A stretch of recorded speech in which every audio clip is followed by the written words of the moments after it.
নমস্কার বন্ধুরা, আমি Sunil Mondal. CHA aqua biotech কোম্পানির পক্ষ থেকে নতুন এপিসোড নিয়ে এসেছি, যেটা হচ্ছে মাছ চাষে পুকুর প্রস্তুতি আমি কিভাবে নেব। আজকে সম্পূর্ণ ভিডিওটা থাকবে। তো যারা আমাদের চ্যানেলে নতুন তারা অবশ্যই চ্যানেলটাকে সাবস্ক্রাইব করবেন, পাশে থাকবেন। আর যেসব বন্ধুরা আমাকে বারবার কমেন্ট করছেন, বারবার ফোন করছেন যে সিএইচএ অ্যাকোয়া বায়োটেকের কোম্পানির সমস্ত প্রোডাক্টগুলো দিয়ে কিভাবে পুকুর প্রস্তুতি করতে হয় তার সম্পূর্ণ আইডিয়াসটা একটু দেবেন। তো চলুন তারই উপরে আজকে ভিডিও। প্রথমত আমরা একটা পুকুর, যেটা মনে করুন 1 একর জায়গা বা 100 ডেসিমেল, ঠিক আছে, সরকারি যে নিয়ম আছে 100 ডেসিমেল মানে হচ্ছে 1 একর জায়গা। প্রত্যেকটা প্রোডাক্ট 1 একর জায়গার উপরে আছে। এই 1 একর জায়গাতে কিভাবে আমরা ইউজ করব, কিভাবে ইউজ করছি তার সম্পূর্ণ তথ্য আপনাদেরকে তুলে ধরবো। আমরা মাটি তৈরি করব। তো অনেকের কোশ্চেন থাকবে যে মাটিতে আমরা কি দেব। আমরা দেব সয়েল পাওয়ার, যার বাংলা অর্থ হচ্ছে মাটির শক্তি। এই সয়েল পাওয়ার দেব। সয়েল পাওয়ারটা কত কেজি আছে? 2 কেজি। 2 কেজি সয়েল পাওয়ার আমরা কিভাবে ছড়াবো? তো দানা যেহেতু আছে, তাহলে আপনারা শস্যের দানার মতো করে কিন্তু পুরো জায়গাটা ছড়িয়ে দিতে পারছেন। অনেক বন্ধুদের কোশ্চেন আছে যে 2 কেজি দানা আমি কিভাবে পুরো 3 বিঘা জায়গাতে ছড়াবো।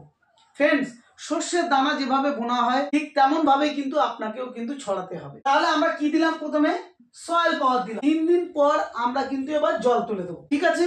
জল তুলে দেবো। যে পুকুরে যতটা জল প্রয়োজন, যেমন আপনার 4 ফুট জল প্রয়োজন, তো আপনি 4 ফুট তুলবেন। আপনার যতটুকু জল ওঠে আপনার পুকুরের গভীরতা অনুযায়ী ততটুকু জল আপনি কিন্তু তুলে দেবেন। তুলে দেওয়ার পরে এখানে যদি রোদে আপনার তাড়াতাড়ি দেখা যাচ্ছে আপনি শুরু করতে চাইছেন, সেক্ষেত্রে রোদে কিন্তু আপনি 1 দিন রোদ খাইয়েও জল তুলতে পারেন, 2 দিন রোদ খাইয়েও জল তুলতে পারেন, 3 দিন রোদ খাইয়েও জল তুলতে পারেন। তারপরে 4 দিন জল তুলে দিয়ে ওয়েট করলাম।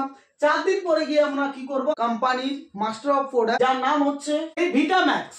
ভিটাম্যাক্সটা কতটা আছে? ভিটাম্যাক্সটা আছে আপনার 10 কেজি। 10 KG Vitamax. 3 নম্বর আমাদের প্রোডাক্ট আছে, যার নাম হচ্ছে ফিশ কিং। এই ফিশ কিংটা কি? ফিশ কিং হচ্ছে মাছের রাজা। এই মাছের রাজা ফিশ কিংটা আপনার আছে 2 কেজি আছে। তাহলে ফিশ কিং এবং ভিটাম্যাক্স হচ্ছে 10 কেজি, আর একটা হচ্ছে 2 কেজি। এই দুটো প্রোডাক্ট একত্রিত মিক্সড হবে। কিসের সাথে মিক্সড হবে? বাদাম খোল। অনেকে এই জায়গাটা একটা দারুণ কমেন্ট করে, আমাদের এখানে বাদাম খোল নেই, আমি কি করতে পারি? যদি আপনি বাদাম খোল না পান একান্ত, তাহলে সরিষার খোলটা কিন্তু সব জায়গায় অ্যাভেলেবেল আছে। আপনি সরিষার খোল যদি হয়, সেক্ষেত্রে আপনি 2 দিন আগে কিন্তু ভিজিয়ে দেবেন। আর যদি বাদাম খোল পেয়ে যান, তাহলে 10 মিনিট আগে কিন্তু ভিজিয়ে দেবেন। এই 10 মিনিট যদি ভিজিয়ে রাখেন, তাহলে কিন্তু বাদাম খোল ছাতুর মতো গলে যাবে। ভিজিয়ে রাখলে এবার আপনি কি করবেন? ওর সঙ্গে আমাদের ভিটাম্যাক্স দেবেন, আর ওর সঙ্গে ফিশ কিং দেবেন 2 কেজি। দুটো আর এখানে বাদাম বা সরিষা যে কোনো একটার সঙ্গে ভালো করে মিক্স করবেন, পুরো জুস বানিয়ে নেবেন। এই জুসটা পুরো ফিশারিটায় আপনি কিন্তু ছড়িয়ে দিলেন। ছড়িয়ে দেওয়ার পর আপনি কিন্তু কদিন ওয়েট করবেন? মিনিমাম 3 থেকে 4 দিন ওয়েট করার পরে আমরা কি করি? এখানে আমাদের সব থেকে গুরুত্বপূর্ণ প্রোডাক্ট, যেটার নাম হচ্ছে অক্সিম্যাক্স। অক্সিম্যাক্সটা কতটা আছে? 1 লিটার। 1 লিটার আপনার কতটা জায়গায় আমি আগে বলে দিয়েছি। 1 লিটার কিন্তু আপনার 1 একর জায়গা মানে 3 বিঘা জায়গাতে কাজ করবে। এই 1 লিটার অক্সিম্যাক্স 50 লিটার জলের সঙ্গে একত্রিত মিক্স করে নেবেন। করার পরে আপনি তাহলে মাছ ছাড়ার মিনিমাম, যদি খুব ব্যস্ত থাকেন 4 ঘন্টা, যদি একটু আপনার দেখা যাচ্ছে মাছ আসতে লেট আছে, তাহলে 24 ঘন্টা। 24 ঘন্টা আগে আপনি কিন্তু এই অক্সিম্যাক্সটা সুন্দর করে একসঙ্গে মিক্স করে আপনি কিন্তু ছড়িয়ে দেবেন জলে। আপনার পুরো পুকুর প্রস্তুতি কিন্তু হয়ে গেল। এবার আপনি মাছটা এনে, মাছের যে প্রস্তুতি আছে কিভাবে ছাড়বেন, কিভাবে কি করবেন, তার জন্য কিন্তু সেখানে আপনি দিতে পারেন। হ্যাঁ, এবার এখানে আপনাদেরকে একটা জিনিস বলে রাখি, যেটা খুবই গুরুত্বপূর্ণ। দেখুন, আমি এখানে কিন্তু একটা ঢালাই আলোচনা আপনাদের কাছে তুলে ধরলাম, বাট আপনার পুকুরের কি চেহারা আছে, আপনার পুকুরে কি গভীরতা আছে, আপনার পুকুরটা কেমন ধরনের, সেখানে কতটা খাদ্য দিলে বেটার হবে, কতটা মেডিসিন দিলে বেটার হবে, এটা কিন্তু আপনার টেকনিশিয়ানের সঙ্গে কথা বলে কনসার্ন করে নিতে হবে। দেখুন, ডাক্তার কিন্তু প্রেসক্রাইব করবে, বাট আপনাকে কিন্তু রুগীটা ডাক্তারকে দেখিয়ে কিন্তু প্রেসক্রিপশনটা নিতে হবে। তারপরে কিন্তু ওষুধ নেওয়াটা খুব জরুরি, ঠিক আছে?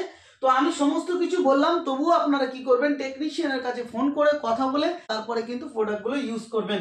এরপরে কি আছে, এবার কোনো পুকুরে যদি অতিরিক্ত মাত্রায় দেখা যাচ্ছে গ্যাস আছে, সেখানে একটু গ্যাসের মেডিসিন করিয়ে আপনার পুকুর প্রস্তুতি করানো যেতে পারে। যেখানে দেখা যাচ্ছে প্রচুর পরিমাণে আপনার ভাইরাসের এরকম জীবাণু রয়েছে, সেখানে ভাইরাস গার্ড স্প্রে করে করা যেতে পারে। আর্গুলাস জাতীয় প্রবলেমসগুলো হয়, সেক্ষেত্রে কিন্তু আমাদের আর্গোনিল বা আমাদের অল আউটটা কিন্তু স্প্রে ইউজ করা যেতে পারে। আমাকে অনেক বন্ধু কমেন্ট করেছিলেন কিভাবে প্রস্তুতিটা করব, তো আজকে আশা করি আপনাদের ক্লিয়ার হয়েছে। যদি আরো কোনো প্রোডাক্ট সম্বন্ধে জানার থাকে আপনাদের অবশ্যই কমেন্ট করবেন। অবশ্যই আমাদের সঙ্গে আপনারা ডিরেক্টলি হোয়াটসঅ্যাপে কথা বলতে পারেন। আমাদের ওয়েবসাইটে গিয়ে আপনারা কিন্তু আমাদের সঙ্গে যোগাযোগ করতে পারেন। নমস্কার, সবাই ভালো থাকুন। আজকের মতো বিদায় নিচ্ছি। আমি সুনীল মণ্ডল। নমস্কার।